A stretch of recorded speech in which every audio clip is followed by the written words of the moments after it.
ঝুড়িটা নিয়ে আমার সাথে আসেন।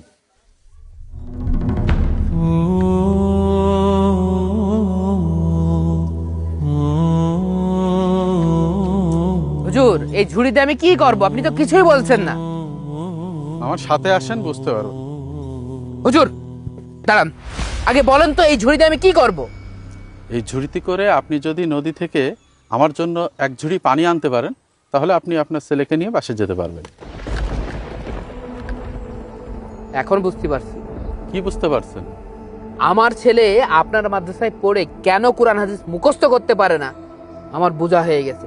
মাদ্রাসার হুজুরির মেন্টালিটি যদি এমন পাগলের মতন হয়, সেই জায়গাটায় অন্তত আমার ছেলে কোরআন হাদিস কোনোদিন মুখস্থ করতে পারবে না।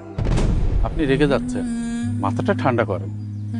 যদি আপনি আপনার ছেলেকে নিয়ে বাসে যেতে চান, তাহলে আপনাকে এই কাজটা করতেই হবে। যান, এক ঝুড়ি পানি নিয়ে আসেন। যত সব পাগল ছাগল। হুজুর, এই যে আপনার ঝুড়িতে পানি তুলছি, আপনি যে মনে করছেন এটা বালতি, এটা কি বালতি? এই দেখেন,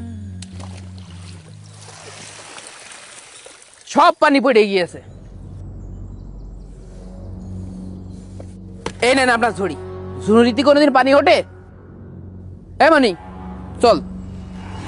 আকিব ভাই, দাঁড়ান, তাড়াহুড়া করবেন না। ঝুড়িটির দিকে একটু ভালো করে লক্ষ্য করুন। কি দেখবো এই ভাঙা ঝুড়ির? আপনি যখন ঝুড়িটা নিয়ে গিয়েছিলেন, তখন ঝুড়িটা কেমন ছিল? ময়লা ছিল, কাদা মাখানো ছিল।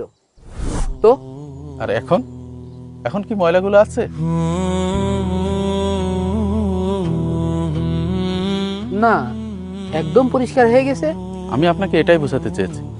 আপনি পানি আনতে পারেননি ঠিকই, কিন্তু পানিতে বারবার ঝুড়িটা চুবানোর কারণে ঝুড়িটা একদম পরিষ্কার হয়ে গেছে।